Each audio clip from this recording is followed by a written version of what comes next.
మరి ఈరోజు మన కొరకు ఏర్పాటు చేయబడినటువంటి అంశము దేవుడు ఎవరు, అసలు దేవుడు ఉన్నాడా అనే అంశాన్ని బట్టి లేఖన భాగంలో కొన్ని మాటలను ధ్యానం చేసుకుందాం. దేవుడు ఎవరు, అసలు దేవుడు ఉన్నాడా లేడా అనే అంశాన్ని బట్టి దేవుని ఒక కొద్ది మాటలను ధ్యానం చేసుకుందాం. ప్రియమైన వారలారా, ఈరోజు ప్రపంచమంతా కూడా చాలామందిలో ఉన్నటువంటి ప్రశ్న దేవుడు ఎవరు, అసలు దేవుడు ఉన్నాడా లేడా అనేటటువంటి ప్రశ్నలో చాలామంది బ్రతుకుతూ ఉన్నారు. చాలామంది కొంతమంది ఏమో దేవుడు ఉన్నాడని, కొంతమంది ఏమో దేవుడు అసలు లేడని, అసలు దేవుడు అంటే ఎవరు అని చాలామంది ప్రశ్నార్థకంగా ఈరోజు బ్రతుకుతున్న ఈ సమాజంలో అసలు దేవుడు అసలుగా ఉన్నాడా లేడా, అసలు ఉంటే దేవుడు ఎవరు అనేటటువంటి కొన్ని విషయాలను మనం ఈరోజు దేవుని లేఖనముల నుండి మరి నేర్చుకుందాం. దానికంటే ముందు చిన్న ప్రార్థన చేసుకుందాం. ఎందుకంటే దేవుడు మహోన్నతుడు, శక్తివంతుడు, బలవంతుడు. ఆయన నామమును, ఆయన వాక్యమును వివరించాలి అంటే మరి అజ్ఞానులముగా మనం సరిపోము గనక దేవుని యొక్క ఆత్మను, ఆ దేవుని యొక్క ఆత్మ ప్రేరేపణను కలిగి ముందుకు కొనసాగుదాం. చిన్న ప్రార్థన చేసుకుందాం. పరలోకమందున మా కన్న తండ్రి, నీ ఘనమైన, శ్రేష్టమైన, అతి ఉన్నతమైన, మహోన్నతమైన నీ నామమునకు స్తుతులు స్తోత్రాలు చెల్లించుకుంటూ ఉన్నాము తండ్రి. ఇదిగో ప్రభు, ఇంతవరకు మేము ఆయుష్ను కలిగి, ఆరోగ్యాన్ని కలిగి, ఊపిరిని కలిగి ఉన్నామంటే అది కేవలము నీ దయ, నీ కృప, నీ కరుణా కటాక్షములు నాయన. మాకంటే ఎందరో జ్ఞానవంతులు, వివేకవంతులు ప్రభువా, ఇదిగో తండ్రి ఎంతో విద్యావంతులు నాయన. అయా, నీకు కాకుండా కాలగర్భములో కలిసిపోయి ఉన్నారు తండ్రి. అయినను కూడా ప్రభువా, మేము ఇంకా సజీవుల లెక్కల్లో మేము ఉన్నామంటే అది కేవలము మీ దయే నాయన. కనుక అయా, ఈ భూమి మీదకి ఆత్మలముగా శరీరము ధరించుకొని వచ్చినటువంటి మేము నీకు మహిమార్థముగా ఈ భూమి మీద బ్రతుకుటకు నీ కృప చూపించండి, సహాయము చేయండి నాయన. నిజ దేవుని నిన్ను తెలుసుకొని ఈయనే మమ్మలను పుట్టించినటువంటి సృష్టికర్తాన్ని పరిపూర్ణంగా తెలుసుకునే జ్ఞానమును మాకు అనుగ్రహించమని ప్రార్థిస్తూ, ఇదిగో తండ్రి సమయమున ప్రభువా, లేఖనములలో నుండి కొన్ని మాటలను ప్రభువా నీ గురించి పరిచయం చేయుటకు ప్రభువా నీ పిల్లలతో పంచుకోవాలని ఆశపడుతూ ఉన్నాను. అయా, ఇదిగో తండ్రి, నేను శక్తి లేనివాడిని, బలము లేనివాడిని, జ్ఞానము, వివేకము, విచక్షణ ఏమీ లేని వాడిని ప్రభువా. నీ మాటలు జ్ఞానయుక్తమైనవి, జ్ఞానము కలిగినవి, వివేకము కలిగినవి తండ్రి. గనుక వివేకము కలిగిన, జ్ఞానము కలిగిన, ఉన్నతమైన, జుంటి తేనె దారుల కన్నా మధురమైన నీ మాటలను ప్రభువా వివరించుటకు నేనే పాటువాడును కాను తండ్రి. ఆయనను కూడా ప్రభువా నీ నామమును బట్టి నిలబడి ఉన్నాను గనక తండ్రి, ఇదిగో నాయన, నీ పిల్లలకు చక్కని వర్తమానమును అందించగలిగే శక్తి, నీ ఆత్మశక్తి, నీ ఆత్మ బలమును అనుగ్రహించి నీ పిల్లలతో చక్కని వర్తమానమును పంచుకున్నట్టుకు నీ కృప చూపించమని ప్రార్థిస్తూ ఉన్నాను. అలాగే వినుచున్నటువంటి బిడలు తండ్రి, నా మాటలుగా కాక నీ మాటలుగా విని వాటిని గ్రహించి హృదయములో పలుక మీద వ్రాసుకునే భాగ్యమును దయచేయమని ప్రార్థిస్తూ మా ప్రభువును లోకరక్షకుడైన క్రీస్తు నామములో ప్రార్థన అడిగి పొందుకుని ఉన్నాను నా పరమ తండ్రి. ఆమేన్, ఆమేన్, ఆమేన్. దేవునికి స్తోత్రం. కదండి, దేవుడు ఎవరు అనే అంశాన్ని మనం నేర్చుకుందాం. దేవుడు ఎవరు, అసలు దేవుడు ఉన్నాడా లేడా అనే విషయాన్ని మనం నేర్చుకుందాం. ఈ రోజుల్లో చాలామంది కదండి లోకంలో చూస్తే దేవుడు ఎవరు అని చాలా సందర్భాల్లో వెతుకుతున్న సందర్భాలను మనం చూస్తున్నాం. అసలు దేవుడు అంటే ఎవరు, దేవుడు అంటే ఎవరు, దేవుడు అంటే ఎవరు అని. నిజంగా మనము దేవుణ్ణి తెలుసుకోవడం మన అదృష్టంగా భావించాలి. ఎందుకంటే సృష్టిని కలుగజేసిన దేవుణ్ణి, సమస్తాన్ని కలుగజేసిన దేవుణ్ణి కనుగోవడం మన జీవిత ధన్యం అనుకోవాలి. కనుక ప్రియమైన దేవుని వారలారా, ఈ నిజ దేవుణ్ణి తెలుసుకోని వాళ్ళు ఎందరో ఈ లోకములో దేవుడు తమకిచ్చినటువంటి ఆయుష్కాలాన్ని అర్ధాంతరంగా దేవుని కొరకు వినియోగించక, దేవుని కొరకు బ్రతకక అర్ధాంతరంగా కాలగమనంలో కలిసిపోతున్న వారెందరో లేకపోలేదు. కనుక మనము కూడా నిజాన్ని తెలుసుకోవాలి. బ్రతికి ఉండగానే నిజమేంటో తెలుసుకోవాలి. నిజమేంటో తెలుసుకోకపోతే, నిజమైనటువంటి మార్గం ఏదో తెలుసుకోకపోతే మనం ఎక్కడికి వెళ్ళాలో తెలియదు. కనుక ప్రియమైన దేవుని వాళ్ళారా, నిజమైనటువంటి మన తండ్రి ఎవరో తెలుసుకోకపోతే మనము ఎవరి దగ్గరికి వెళ్ళాలో తెలియనటువంటి పరిస్థితి మనకు ఎదురవుతుంది. కాబట్టి ప్రియమైన దేవుని వాళ్ళారా, దేవుడు ఎవరు, అసలు దేవుడు ఉన్నాడా లేడా అనే అంశాన్ని మనము నేర్చుకుందాం. ప్రియమైన దేవుని వాళ్ళారా, ఒక మాట చూద్దాం. చాలామంది ఈ రోజు వరకు దేవుడు లేడు అని కొంతమంది వాదన. ఆ కొంతమంది వాదనలో ఇప్పుడు శాస్త్రవేత్తలుగా పేరు పొందినటువంటి ఒక వ్యక్తి కూడా దేవుడు అనేవాడు లేడు అని ఈ లోకానికి పరిచయం చేశాడు. అతనే స్టీఫెన్ హాకింగ్ అనే శాస్త్రవేత్త. స్టీఫెన్ హాకింగ్ అనే శాస్త్రవేత్త దేవుడు లేడు అని లోకానికి పరిచయం చేశాడు. అంటే దేవుడు అనేవాడు లేడు, దేవుడు అనేవాడు లేడు అని చెప్పడానికి గల కారణం ఏంటంటే ఆయన కుంటివాడుగా పుట్టాడట. కుంటివాడుగా పుడితే దేవుడు అనేవాడే గనక ఉంటే, దేవుడు అనేవాడే గనక ఈ భూమి మీద ఉంటే నేను కుంటివాడినిగా ఎందుకు పుడతాను అని చెప్పేసి దేవుడు అనేవాడు లేడు అని లోకానికి పరిచయం చేశాడట. అంటే ఇవన్నీ చెప్పుకుంటూ శాస్త్రం అంతా చెప్పుకుంటూ పోతే చాలా టైం అవుతుంది కనుక కొద్ది మాటలు అక్కడక్కడ మరి చెప్పుకుంటూ వెళ్ళిపోతారు. కాబట్టి ప్రియమైన దేవుని వాళ్ళారా, అలాగనే లేఖనాలలో నుండి కూడా అలా అనుకుంటారు అని ముందుగానే దేవుడు తెలుసుకొని కీర్తనకారుడైనటువంటి దావీదు ద్వారా ఒక చక్కటి మాటను వ్రాయిస్తూ ఉన్నాడు. ఏమని అంటే, కీర్తనల గ్రంథము 14వ అధ్యాయము 1వ వచనం గనక ఒకసారి చూసినట్లయితే, కీర్తనల గ్రంథము 14వ అధ్యాయము మరి 1వ వచనం నుంచి చదవండి. దేవుడు లేడని బుద్ధిహీనులు తమ హృదయములో అనుకొందురు, వారు చెడిపోయిన వారును అసహ్య కార్యములు చేయుదురు. దేవునికి స్తోత్రం. అక్కడ ఏమంటున్నాడంటే, దేవుడు లేడు అని చెప్పే వాళ్ళంతా ఎవరట? బుద్ధిహీనులట. దేవుడు అనేవాడు లేడు అని చెప్పేటటువంటి వారందరూ కూడా ఎవరట? బుద్ధి లేని వారట. కనుక ప్రియమైన దేవుని వాళ్ళారా, వారు ఎలాంటి వారట?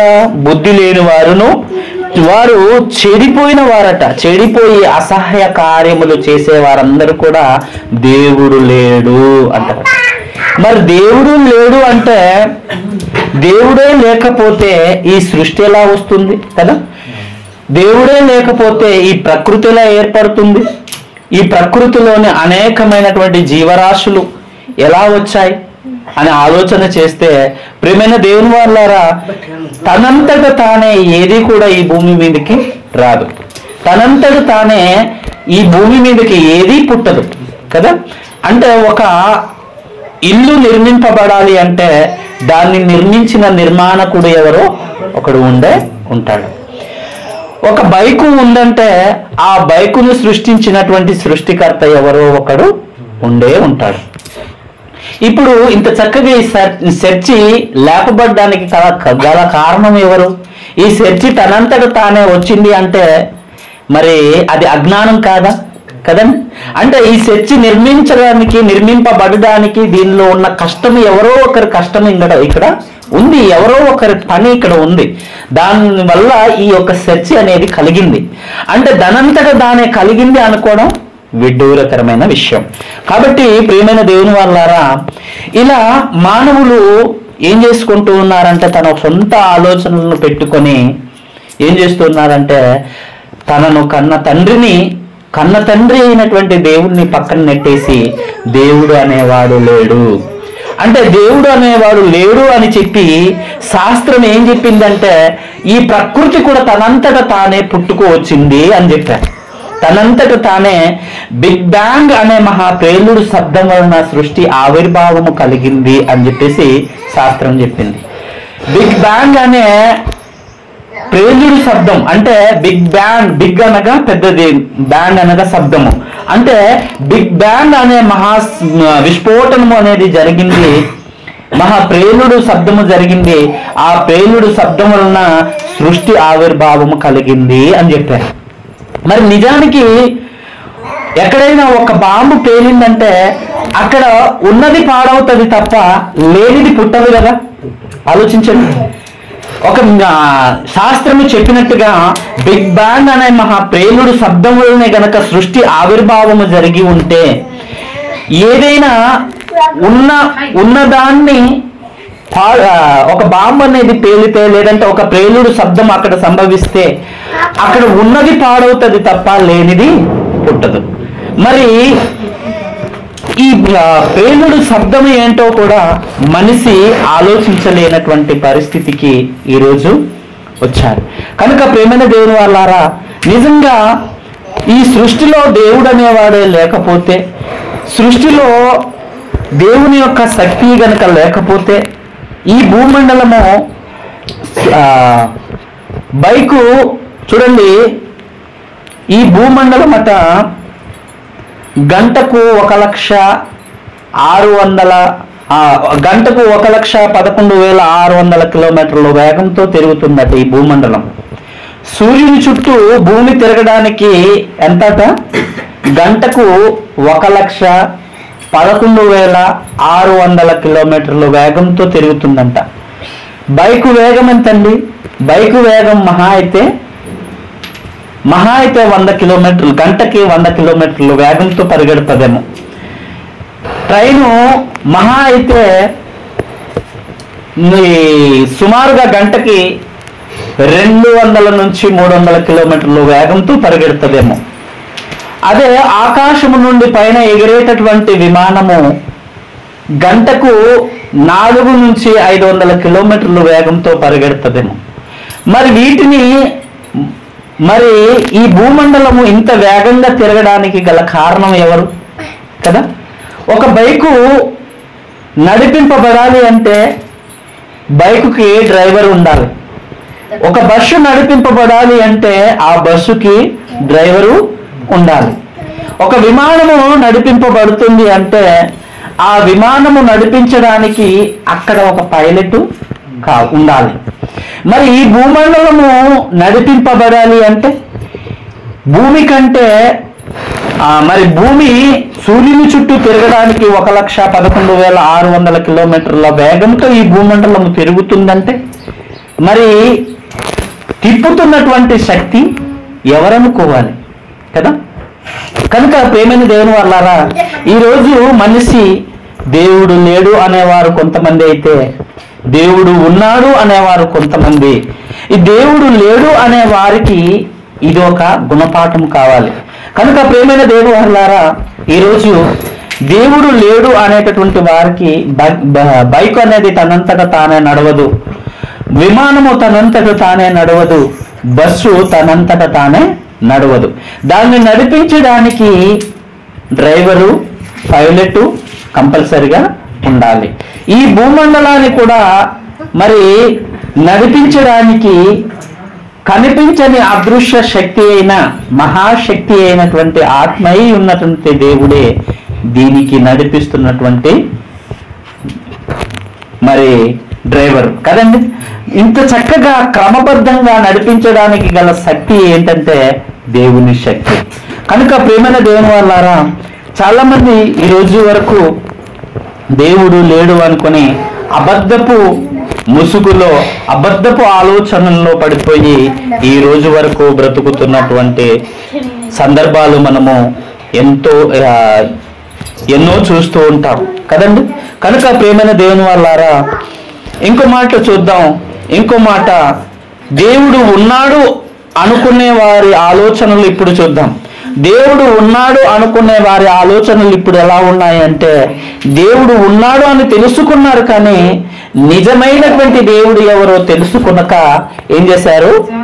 పక్కదారిన పట్టించేశారు. మనుషులందరినీ ఏం చేశారంటే పక్కదారిన పట్టించేసి వీడే దేవుడు అని ఏం చేశారు? ఒక రాయిని చూపించో, ఒక చెట్టుని చూపించో, లేకపోతే ఈ భూమి మీద ప్రకృతిలో దేవుడు చేసిన కొన్ని వస్తువులను చూపించో వీడే దేవుడు అని మన పూర్వీకులు, మన పెద్దలు మనకంటే ముందున్నటువంటి తరము వారు ఏం చేశారంటే పక్కదారిన పట్టించేశారు. తండ్రి దగ్గరికి చేరుకోవాల్సిన మార్గాన్ని డైవర్ట్ చేసేసి పక్కదారిన పట్టించేసి వీడే దేవుడు అని ప్రకృతిలోని కొన్ని వస్తువులను తీసుకొచ్చి వీడి దేవుడు అని మనకు పరిచయం చేశారు. మొదటిగా పరిచయం చేసినటువంటి ఒక మాట మనము చూసి ముందుకు కొనసాగుదాం. కనుక ప్రియమైన దేవుని వాళ్ళారా, నిర్గమాకాండములో ఒక మాట చూద్దాం. నిర్గమాకాండము 32వ అధ్యాయము 1 నుంచి 2 వచనాలు. నిర్గమాకాండము 32వ అధ్యాయము 1 నుంచి 2 వచనాలు కదండి.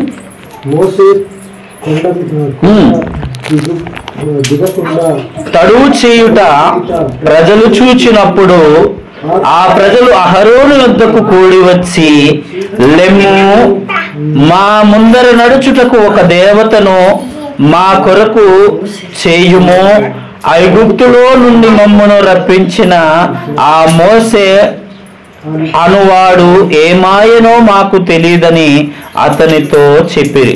అందుకు అహరోను, మీ భార్యలకు, మీ కుమారులకు, మీ కుమార్తెలకు చెవులనున్న బంగారమును పోగులను తీసి నా యొద్దకు తెండని వారితో చెప్పగా, ప్రజలందరూ తమ చెవులనున్న బంగారమును పోగులను తీసి అహరోను నొద్దకు తీసుకుని వచ్చిరి.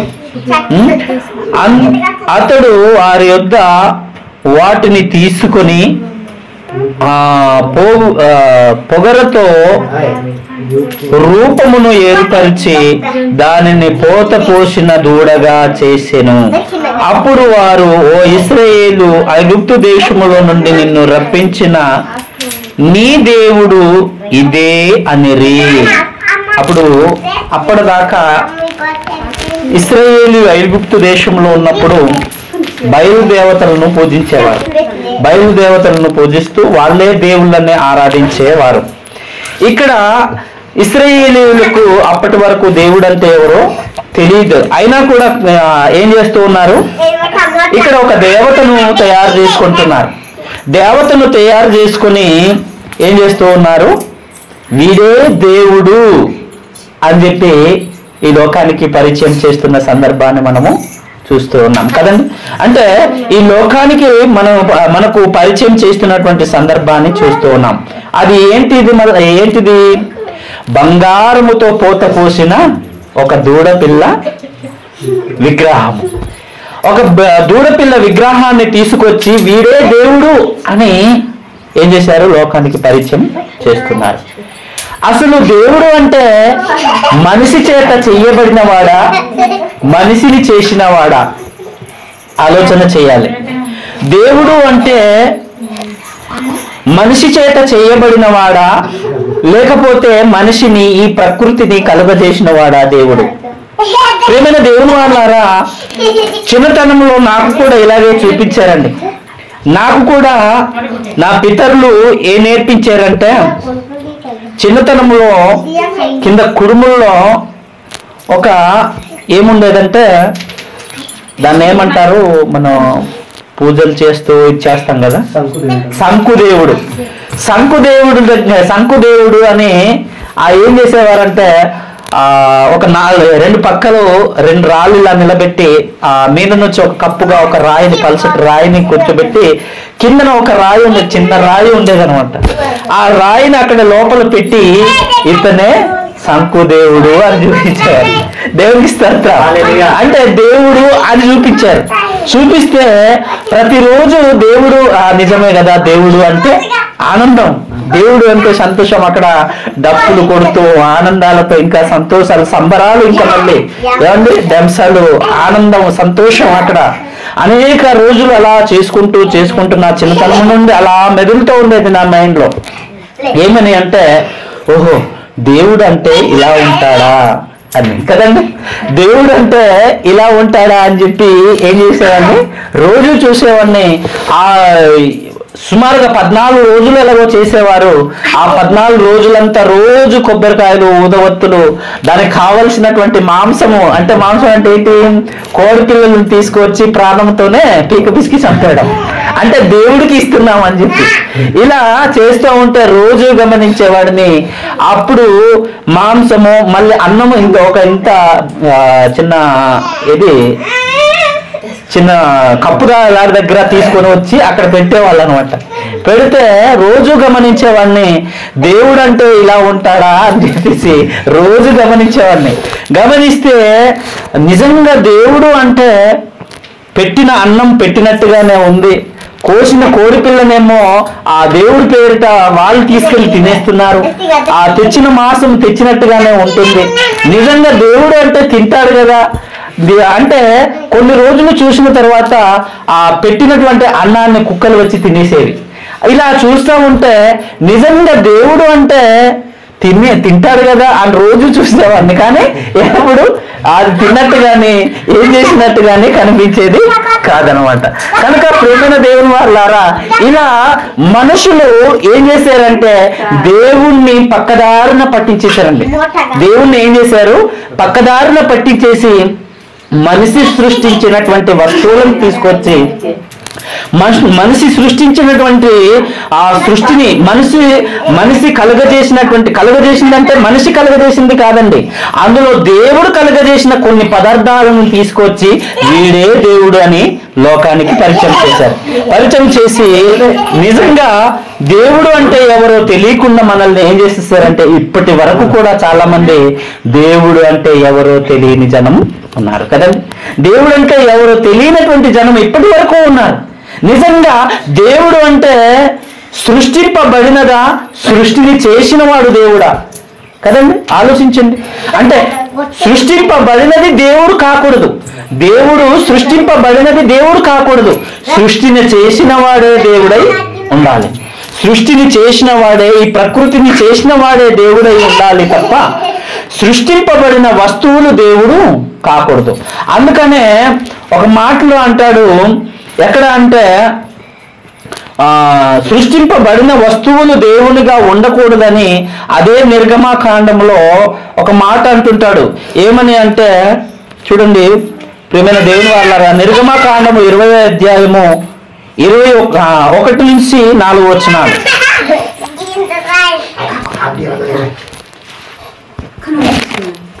నిర్గమాకాండము 20వ అధ్యాయము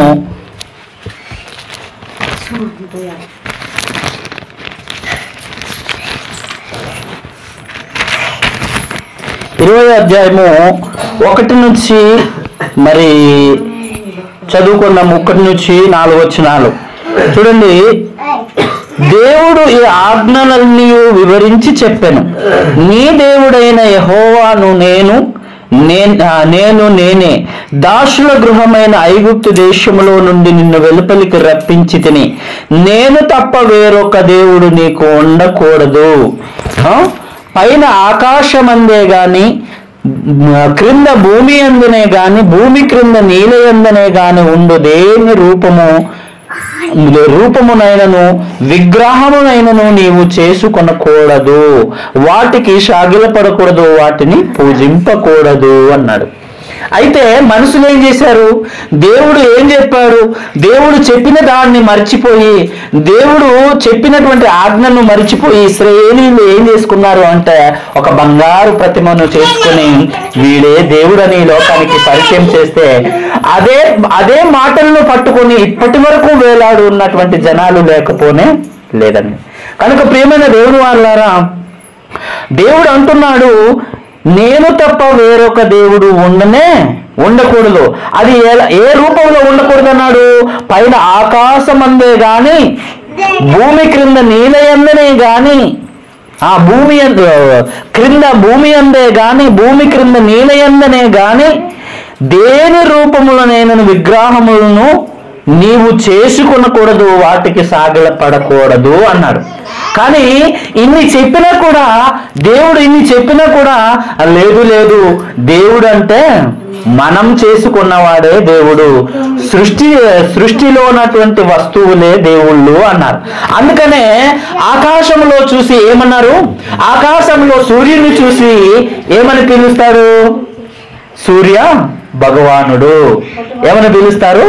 సూర్య భగవానుడు అని దేవుడుగా పరిచయం చేశారు కదండి. అంటే అనేక దేవుళ్ళు ఎలా పుట్టుకోవచ్చారంటే ప్రియమైన దేవుని వాళ్ళారా, మనిషి ఆలోచనల్లో నుండి పుట్టుకోవచ్చిన వారు వీరంతా కూడా. ఎవరు? సూర్య భగవానుడు గాని, చంద్ర భగవానుడు గాని. భూమిని మరి ఏమని పిలుస్తారు? భూమిని భూదేవి అని పిలుస్తారు కదండి. అంటే భూదేవి అని ఇప్పటి వరకు పూజిస్తున్న వారు లేకపోలేదు.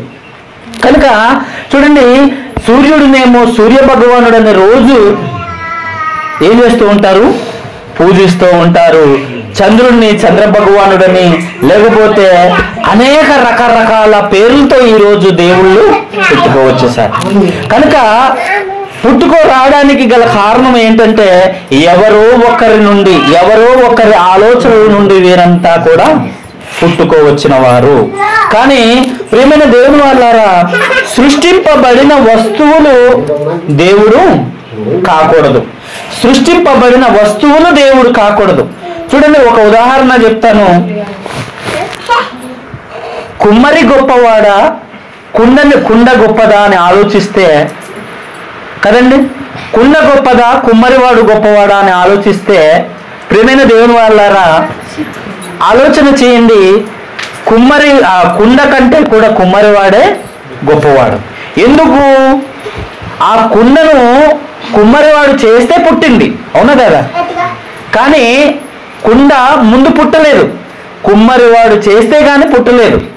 అలాగనే ఈ ప్రకృతి గొప్పది కాదు, ప్రకృతిలో ఉన్నటువంటి వస్తువులు గొప్పవి కావు. కానీ ఆ ప్రకృతిని చేసిన వాడే దేవునిగా పిలువబడాలే తప్ప ప్రకృతిలో ఉన్నటువంటి వస్తువులు దేవునిగా పిలువబడకూడదు. కనుక ప్రేమైన దేవుని వాళ్ళారా, ఇలా ఏం చేస్తూ ఉన్నారు అంటే మనుషులు తన సొంత ఆలోచనలు పెట్టుకొని దేవుణ్ణి పక్కన పెట్టేసి దేవుడు సృష్టించిన వస్తువులను దేవునిగా పూజిస్తూ ఉన్నారు. కనుక ప్రేమైన దేవుని వాళ్ళారా, ఇలా మనిషి చూడండి, ఏ గ్రంథంలోనైనా చూడండి, నాకు పలానా దేవుడు ఈ ప్రకృతిని సృష్టించాడు, ప్రకృతిని సృష్టించిన దేవుడు ఇతనే అని చూపించే గ్రంథాలు ఎక్కడ లేవండి. కానీ నా బైబిల్ చెప్తుంది.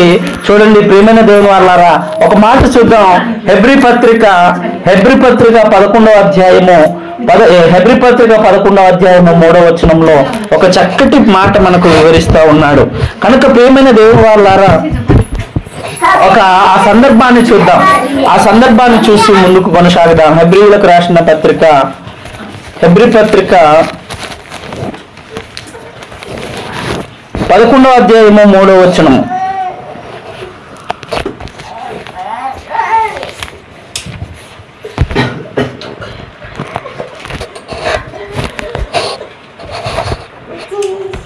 చూడండి, హెబ్రీ పత్రిక 11వ అధ్యాయము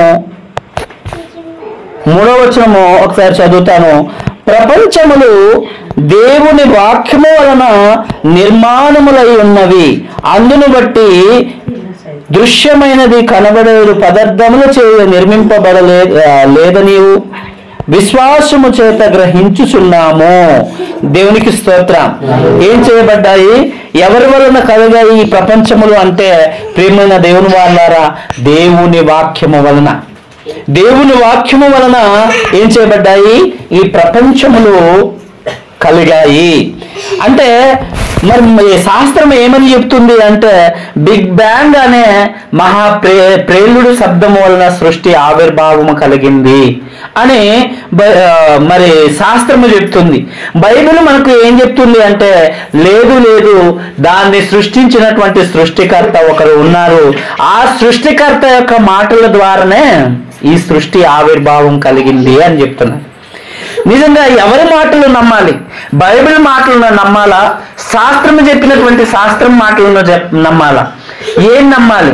బిగ్ బ్యాంగ్ అనే మహా ప్రేలుడి శబ్దం వలన ఉన్నది పాడవుతుంది తప్ప లేనిది పుట్టదు కదా.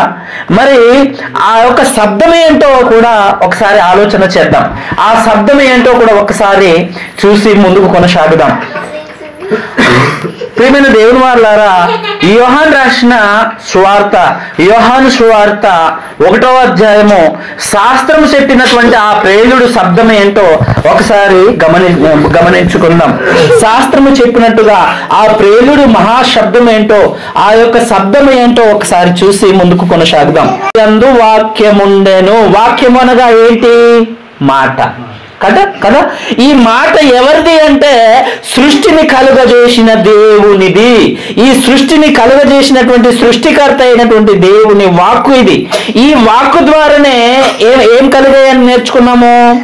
ప్రపంచములన్నీ కూడా దేవుని వాక్యము వలన నిర్మాణములై ఉన్నవి అని మనము హెబ్రీ పత్రిక 11:3 చూశాం. ఇక్కడ శాస్త్రము చెప్పినటువంటి శబ్దము ఏంటి అని ఆలోచన చేస్తే, ఆదియందు వాక్యముండెను, వాక్యము దేవుని యొద్ద. అంటే శాస్త్రము చెప్పినట్టు మహావిస్ఫోటనం వలన సృష్టి ఆవిర్భావం కలిగిందా లేదా దేవుని మాట వలన కలిగిందా అని. కనుక ప్రియమైన దేవుని వారలారా, ఇక్కడ శాస్త్రం చెప్పినటువంటి ఆన్సర్ మనకు దొరుకుతుంది. ఏమని అంటే, సృష్టి ఆవిర్భావం ఎలా కలిగింది అన్నాడంటే, బిగ్ బ్యాంగ్ అనే మహా ప్రేలుడు శబ్దం వలన సృష్టి ఆవిర్భావం కలిగింది అన్నాడు. అదే శబ్దం ఏంటి అంటే దేవుని నోట నుండి వచ్చిన దేవుని వాక్కు. దేవునికి స్తోత్రం. ఒకసారి ఆదికాండము చూద్దాం. ఆదికాండం మొదటి అధ్యాయము ఆదికాండము మొదటి అధ్యాయము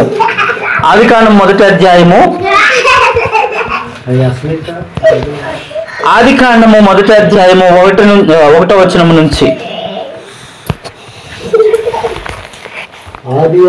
ఆదియందు దేవుడు భూమి ఆకాశములను సృజించెను.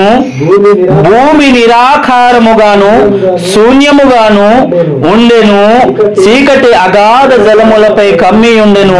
దేవుని ఆత్మ జలములపై అల్లాడుచుండెను. దేవుడు వెలుగు కమ్మని పలకగా వెలుగు కలిగెను. దేవునికి స్తోత్రం. ఇదండి దేవునికి ఉన్నటువంటి గొప్పతనం. అంతేకాని రాయిని చూపించి దేవుడు అనడం, సూర్యుని చూపించి సూర్య భగవానుడు అనడం, భూమిని చూపించి భూదేవి అనడం, ఇది మనుషులు నేర్పించినటువంటి పద్ధతులు. కానీ దేవుడు నేను ఉన్నానయ్యా, నేను ఉన్నాను, ఈ సృష్టిని కలగజేసిన దేవుడినైనా నేను ఉన్నాను, నన్నెందుకు పక్కన పెడుతున్నారని దేవుడు అంటూ ఉంటే ఇప్పటి వరకు కూడా సృష్టిని పూజిస్తున్నటువంటి మనుషులు లేకపోనే లేదు. కనుక ప్రియమైన దేవుని వాళ్ళారా, మనము దేవుని గురించినటువంటి ఆ ఆలోచన కలిగి ఉండడం, దేవుని గురించి దేవుడు మనకు తన ఆలోచనను ఇవ్వడం ఎంతో ధన్యతకరమైనటువంటి విషయం. కనుక ప్రియమైన దేవుని వాళ్ళారా, ఇప్పుడు చెప్పండి, సృష్టిని చేసిన వాడు గొప్పవాడా, సృష్టిలో ఉన్నవి గొప్పవా? సృష్టిని చేసిన వాడే గొప్ప, కానీ సృష్టిలో ఉన్నవి గొప్ప కాదు. కనుక ఈరోజు ఎక్కడ చూసినా ఇప్పటి వరకు అండి, నేను ఒరిస్సా ప్రాంతంలో, ఒరిస్సా రాజధాని అండి, అక్కడ భువనేశ్వర్ అని ఒరిస్సా రాజధానిలో అక్కడ చిన్న కంపెనీలో ట్రైనింగ్ కోసం వెళ్ళానండి.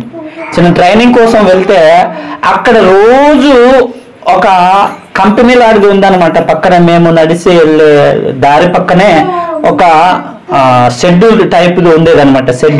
ఒక షెడ్ లో అక్కడ రోజు ఒక రాయిని తీసుకొని వాళ్ళు ఏం చేసేవారంటే రోజు సుత్తులతో కొడుతూ తయారు చేసేవాళ్ళు. ఏం తయారు చేసేవాళ్ళు అంటే విగ్రహాలు తయారు చేసేవారు.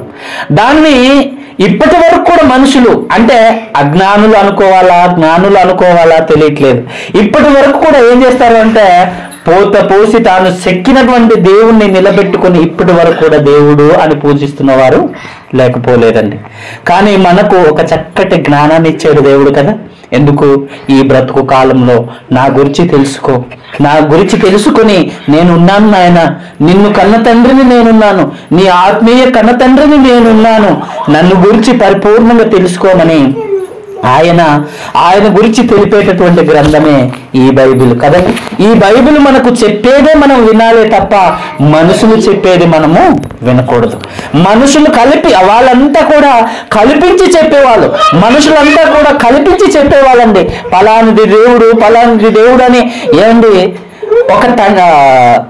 10 మంది కుమారులు ఉన్నారనుకోండి, ఆ 10 మంది కుమారులకు ఒక్కడే తండ్రి ఉంటాడా, 100 మంది తండ్రులు ఉంటారా? చెప్పండి. ఒక్కడే కుమారు. ఒకవేళ 10 మంది కుమారులు ఉన్నారంటే ఆ 10 మందికి ఒక్కడే తండ్రి ఉంటాడు తప్ప 10 మంది తండ్రులు ఉండరండి. కానీ అలాగే ఈ రోజుల్లో మనిషి కల్పించుకోవడం వలన ఏమయ్యారంటే అనేక దేవతలు పుట్టుకొచ్చారు, దేవుళ్ళు పుట్టుకొచ్చారు. ఇవంతా ఎక్కడి నుండి పుట్టుకొచ్చాయంటే మనిషి ఆలోచనల్లో నుండి పుట్టుకొచ్చాయి.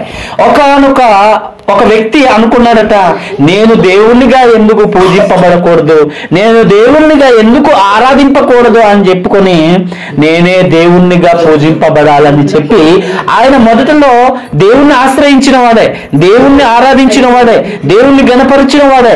అలాంటి వ్యక్తి ఎలా మారాడు అంటే ప్రియమైన దేవుని వారలారా, ఆయనకు అద్భుత వరాలు ఇచ్చాడట దేవుడు, ఆయనకు స్వస్థపరిచే వరాలు ఇచ్చాడట దేవుడు. అంటే దేవుడు ఇచ్చినటువంటి తలాంతులను దేవుని కొరకు వాడక ఏం చేసుకున్నాడు, మనుషుల్లోనే ఆలోచన పుట్టింది.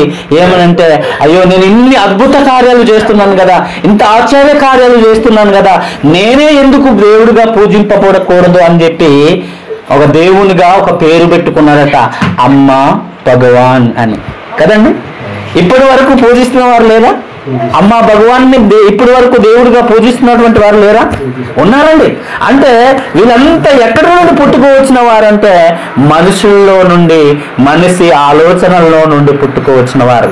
కానీ నిజంగా ప్రియమైన దేవుని వహంలారా, దేవుడే మనిషిని సృష్టించకపోతే, దేవుడే ఈ సృష్టిని చేయకపోతే ఈ సృష్టిలోని రాయి ఎక్కడి నుండి వచ్చేది, ఈ సృష్టిలోని చెట్టు ఎక్కడి నుంచి వచ్చేది, ఈ సృష్టిలోని మనిషి ఎక్కడి నుండి వచ్చేవాడు చెప్పండి.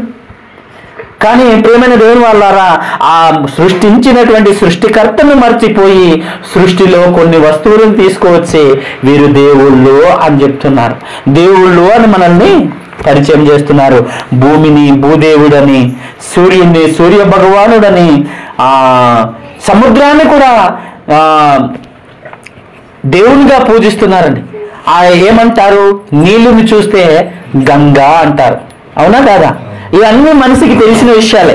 ఇవన్నీ ఎవరి చేత సృష్టింపబడ్డాయి? మరి దేవుని చేత. ఆదికాండము 1వ అధ్యాయము చూడగానే అక్కడ అన్ని దేవుడు ఏమేమి కలుగజేశాడో, సృష్టించాడో ఇవన్నీ కూడా కనబడతాయి.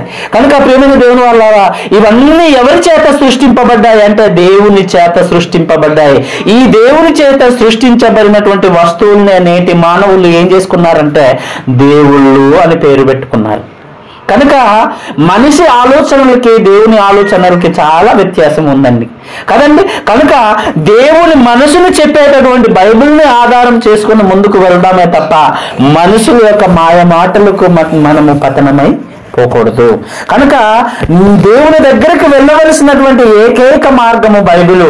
దేవుని తెలుసుకోవడానికి ఉన్నటువంటి ఏకైక ఆధారము బైబిలు.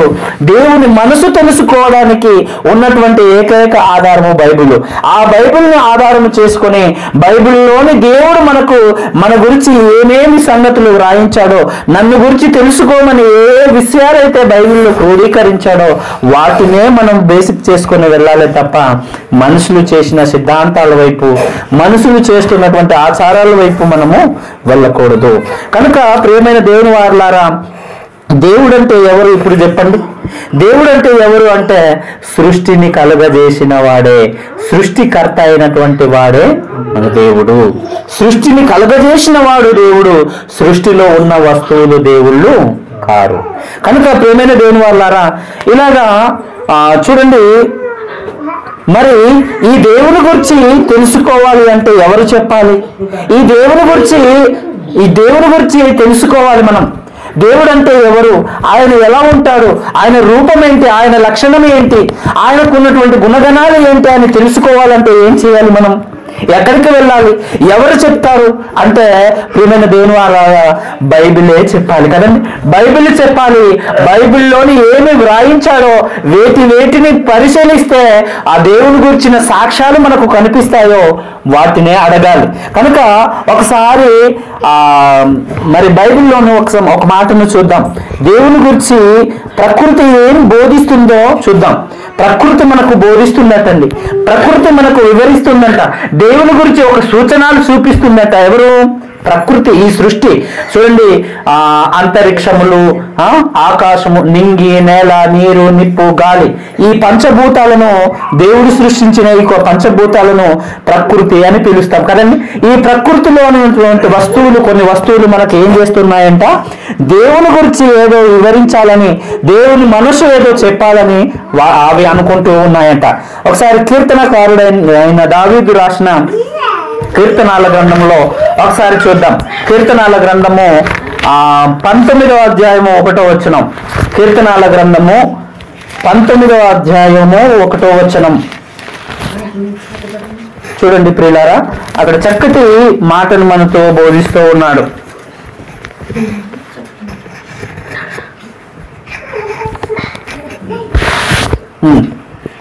చూడండి, నేను చదువుతాను. చూడండి, ఆకాశములు దేవుని మహిమను వివరించుచున్నవి, అంతరిక్షములు ఆయన చేతి పనిని ప్రచురించుచున్నది. పగటికి పగలు బోధ చేయుచున్నది, రాత్రికి రాత్రి జ్ఞానము తెలుపుచున్నది. వాటికి భాష లేదు, మాటలు లేవు, వాటి స్వరము వినబడదు. వాటి కోలములు భూమి అల్లంతటా వ్యాపించి ఉన్నవి. లోక దిగంతముల వరకు వాటి ప్రకటనలు బయలు వెళ్ళుచున్నవి. వాటిలో ఆయన సూర్యునికి గుడారము వేసెను. అతడు అంతాపురముల నుండి బయలుదేరి పెళ్లి కుమారుని వల్ల ఉన్నాడు. సూర్యుడు పరుగెత్తను ఉల్లాసించుచున్నాడు, తన పదమునందు పరుగెత్తను ఉల్లాసించుచున్నాడు. దేవునికి స్తోత్రం. చూడండి, ఆకాశము మనతో ఏం చెప్తూ ఉందట? ఆకాశములు దేవుని మహిమను ఏం చేస్తున్నాయంట? వివరిస్తూ ఉన్నాయంట. దేవుని గురించి చెప్తూ ఉన్నాయంట. అయ్యా, నేను దేవుణ్ణి కాదు నాయన, ఆకాశంలో కూడా దేవుడిని పూజిస్తున్నవంటి వారు ఈ భూమి మీద ఉన్నారు, కానీ నేను దేవుణ్ణి కాను. దేవుణ్ణి కాను గనుక దేవుని మహిమను వివరిస్తూ ఉంది. అంటే దేవుని మహిమను ఏం చేస్తుందంటే ఆకాశము వివరిస్తూ ఉందట. అంతరిక్షములు అంటే ఆయన చేతి పనిని ప్రచురము చేస్తూ ఉన్నాయట. ఇప్పుడు చూడండి, ప్రకృతిలో ఉన్నటువంటి ఈ మనిషిని అడిగితే అనేక అబద్ధాలు మనతో చెప్పాడు. ఏమని? ఇదిగో దేవుడు అంటే ఎవరో కాదు, రాయి దేవుడు, కొట్టు దేవుడు, చెట్టు దేవుడు, ఆవే దేవుడు, ఎడ్లే దేవుడు, ఇలాగా భూమి మీద ఉన్నటువంటి వస్తువులన్నీ దేవుళ్ళు అని చెప్పారు. ఎవరు? ఈ భూమి మీద ఉన్న మనిషి. మరి దేవుని గురించి మనిషిని అడిగితే ఏం చెప్తున్నాడు అంటే అనేక అబద్ధాలు చెప్తున్నాడు. కనుకనే ఎవరి దగ్గరికి వెళితే మనకు నిజం తెలుస్తుంది అంటే ఆకాశం వైపు చూడాలట. చూస్తే ఆ ఆకాశం వైపు చూసినప్పుడట దేవుని మహిమను ఏం చేస్తుందట? ఆకాశము వివరిస్తుందట. దేవుని గురించి చెప్పాలని ఏదో ఆస్త కలిగి ఉందట. అంతరిక్షములు ఆయన ఏం చేస్తున్నా? ఆయన చేసినటువంటి చేతి పనిని వివరిస్తూ ఉన్నాయట. ఆయన సృష్టించినటువంటి ప్రకృతిని చూపిస్తూ ఉన్నాయట. అలాగే అవి ఏం చేస్తూ ఉన్నాయంటే పగటికి పగలు అవి బోధ చేస్తూ ఉన్నాయంట. రాత్రికి రాత్రి జ్ఞానమును తెలుపుచున్నాయట. వాటికి భాష లేకపోయినా, మాట లేకపోయినా, వాటికి స్వరము లేకపోయినా కానీ వాటి కోలములు భూమి అన్నంతటా కూడా వ్యాపించి ఉన్నదట. లోక దిగంతముల వరకు వాటి ప్రకటన బయలు వెళ్ళుచు ఉన్నాయట. చెబుతుందండి, ప్రకృతి మనకు బోధ చేస్తూ ఉంది. కానీ అదే ప్రకృతిని ఏం చేస్తూ ఉన్నాము? దేవుడు అంటున్నాం కదండి. అదే ప్రకృతి ఏమో మనకు దేవుని గురించి ఏదో చెప్పాలనుకుంటుంది, దేవుని గురించిన జ్ఞానం ఏదో చెప్పాలనుకుంటుంది. కానీ దాన్ని ప్రకృతిలోని మనసు పెట్టక ఆ ప్రకృతినే దేవుడు అనుకుంటున్నాం. కనుక ప్రియమైన దేవుని వాళ్ళారా, ఒక మాట చూద్దాం. ఇంకో మాట చూసి ముందుకెళ్దాం. అదే రోమీలకు రాసినటువంటి పత్రిక కదండి. రోమిలకు రాసిన పత్రికలో 1వ అధ్యాయము 19-20 వచనాలు చూద్దాం. 19-20 రోమిలకు రాసిన పత్రిక 1వ అధ్యాయము, రోమిలకు రాసిన పత్రిక 1వ అధ్యాయము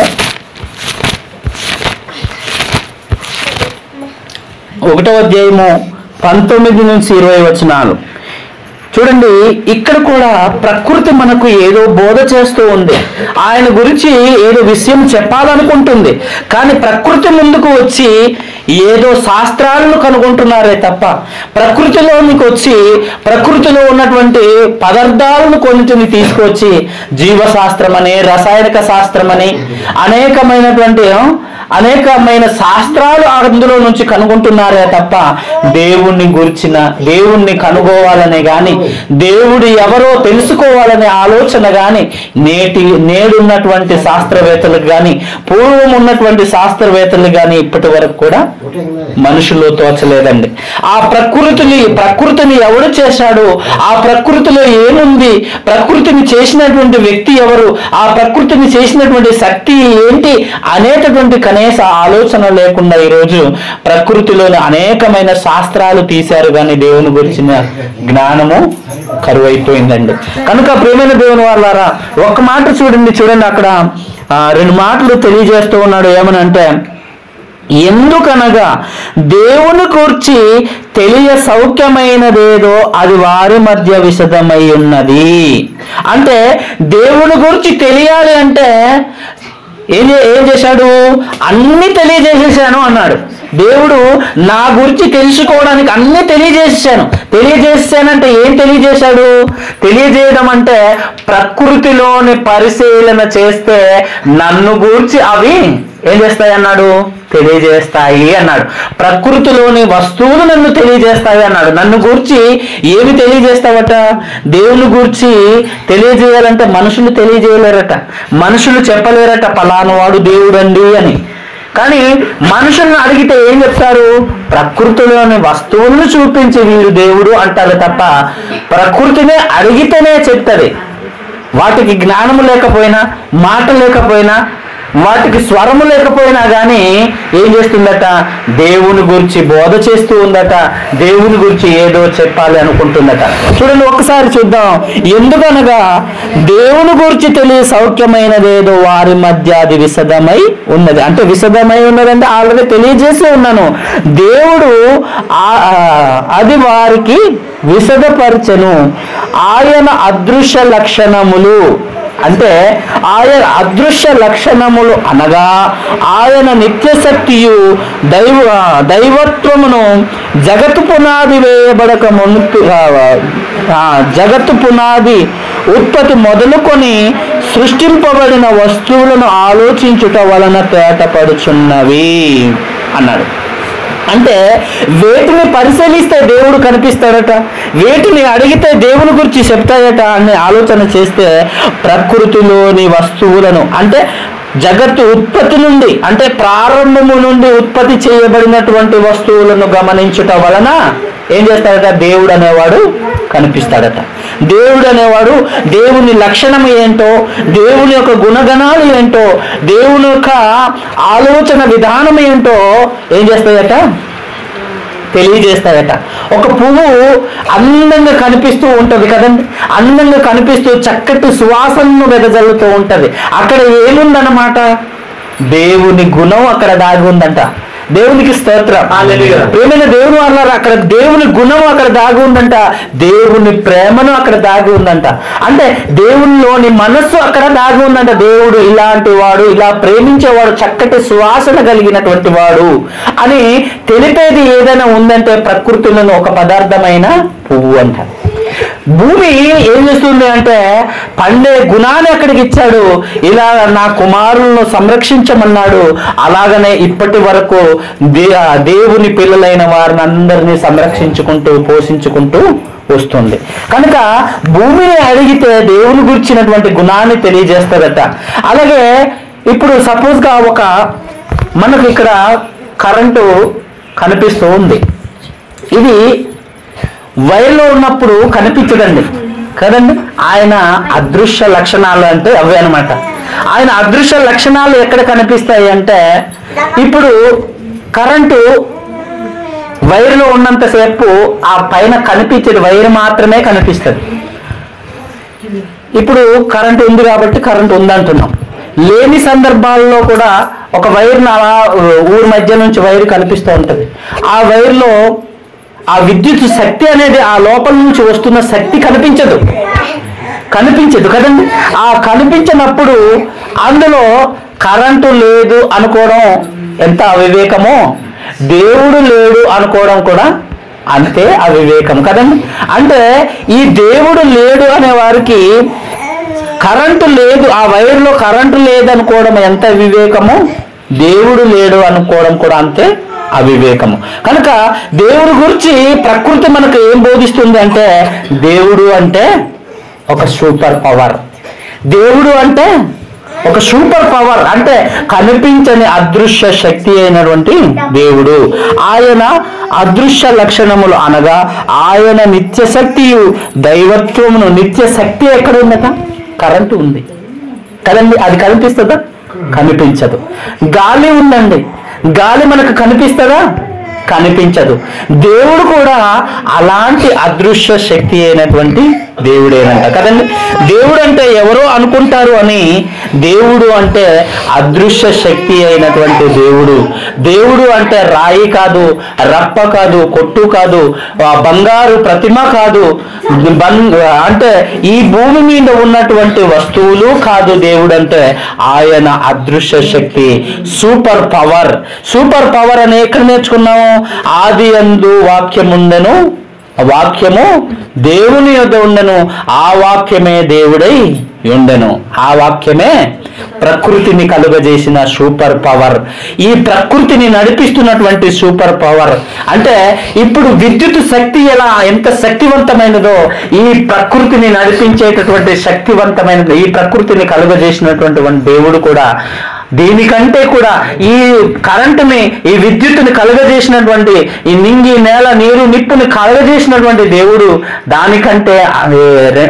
దానికంటే వెయ్యింతలు, వందల లక్షలింతలు రెట్లు శక్తి కలిగినటువంటి వాడు దేవుడు.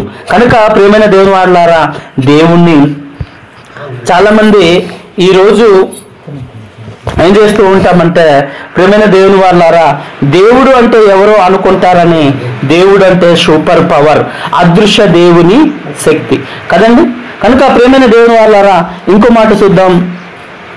చూడండి కింద మాటలు కూడా ఆయన ఏమంటున్నాడంటే, రోమిలకు రాసిన పత్రిక 19వ అధ్యాయము 20 వచనము, 19 నుంచి 20 కదండి. 1వ అధ్యాయము 19 నుంచి 20 వచనాలు. ఆయన ఎందుకనగా దేవుని గూర్చి తెలియ సౌఖ్యమైనదేదో అది వారి మధ్య విశదమై ఉన్నది, దేవుడు అది వారికి విశదపరిచెను. ఆయన అదృశ్య లక్షణములు అనగా ఆయన నిత్య శక్తియు దైవత్వమును జగత్తు ఉత్పత్తి మొదలుకొని సృష్టింపబడిన వస్తువులను ఆలోచించుట వలన తేటబడుచున్నవి. కనుక ప్రియమైన దేవుని వాళ్ళారా, దేవుడు అనేవాడు ఎక్కడ కనిపిస్తాడు అంటే, ప్రకృతిని మనము పరిశీలించినప్పుడట. ప్రకృతిని పరిశీలించినప్పుడు దేవుని యొక్క శక్తి ఎలాంటిదో మనకు కనిపిస్తూ ఉంటుందట. విద్యుత్ శక్తి ఎలాంటిదో దేవుని శక్తి దానికంటే గొప్పది. మరి గాలి ఎలాంటిదో దేవుని యొక్క నిత్య శక్తి కూడా అలానే ఉందంట. కనుక ప్రియమైన దేవుని వాళ్ళారా, ఇంకో మాట చూసి ముగించేసుకుందాం. చూడండి, యోహాను రాసిన సువార్త 4వ అధ్యాయము, యోహాను రాసిన సువార్త 4వ అధ్యాయము 24వ వచనంలో ఒక మాట చూసి ముగించేసుకుందాం.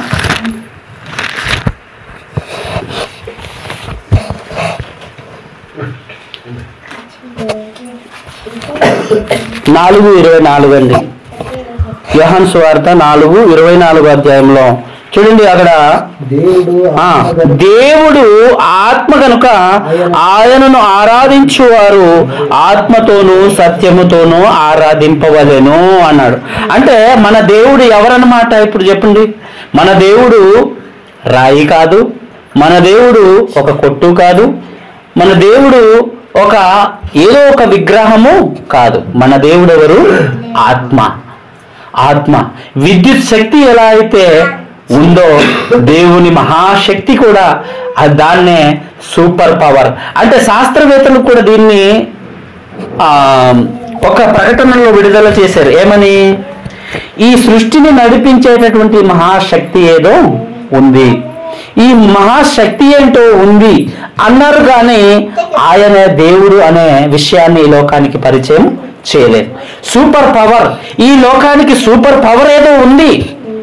ఈ భూమండలాన్ని నడిపించేది, శాస్త్రాలను నడిపించేది, గ్రహాలను నడిపించేది, సూర్య చంద్ర నక్షత్రాలను నడిపేది, ఈ భూమండలాన్ని అంతటిని నడిపేటటువంటి శక్తి ఏదో ఉంది, కానీ ఆ శక్తి ఏదో మాకు తెలియట్లేదు అని చెప్పేసి శాస్త్రవేత్తలు కూడా చెప్పారండి. కానీ దేవునిగా వాళ్ళు నాస్తికులు కాబట్టి వాళ్ళు దేవునిగా పరిగణించారు. దేవుడు అనే పరిచయం చేస్తే మన పేరు పోతుందని, దేవుడు అనే పరిచయం చేస్తే మనకున్నటువంటి ప్రేఖ్యతలు పోతాయని దేవుణ్ణి పక్కన పెట్టేసి తమ పేరు కోసం ఈ లోకంలో మనిషి కోతి నుండి వచ్చాడని, లేకపోతే ప్రకృతి మహాప్రేముడు శబ్దమున ప్రకృతి పుట్టిందని అనే రకరకాల అబద్ధాలు ఈ లోకానికి పరిచయం చేశారు. కనుక ప్రేమైన దేవుని వాళ్ళారా, దేవుడు మనతో ఏం చెప్తూ ఉన్నాడో, దేవుడు ఎలాంటి వాడు అంటే ఆత్మ అని తెలుసుకున్నాం. దేవుడు ఏం చేసినా, దేవుడు చేసిన పని ఏంటంటే ఆయన ప్రకృతిని సృష్టించినటువంటి సృష్టికర్త అని తెలుసుకున్నాం. ఆయన ప్రకృతిని చేసిన వాడే దేవుడు, ప్రకృతిని చేసిన వాడే దేవుడు తప్ప ప్రకృతిలో ఉన్నటువంటి వస్తువులు దేవుడు కావని మనమందరం కూడా తెలుసుకోవాలి. ఇప్పటి వరకు కూడా నిజంగా ప్రకృతిలో ఉన్నటువంటి వస్తువులను సేవిస్తున్నటువంటి వారందరూ కూడా దేవుని వైపు తిరిగి రావాలని, వారందరి కొరకు మనం ఏకాంతముగా ప్రార్థించేవారుగా ఉందామని ఆశిస్తూ మనం ఈ సమయమున ఈ మాటలను ఇంతటితో ముగించుకుంటున్నాను.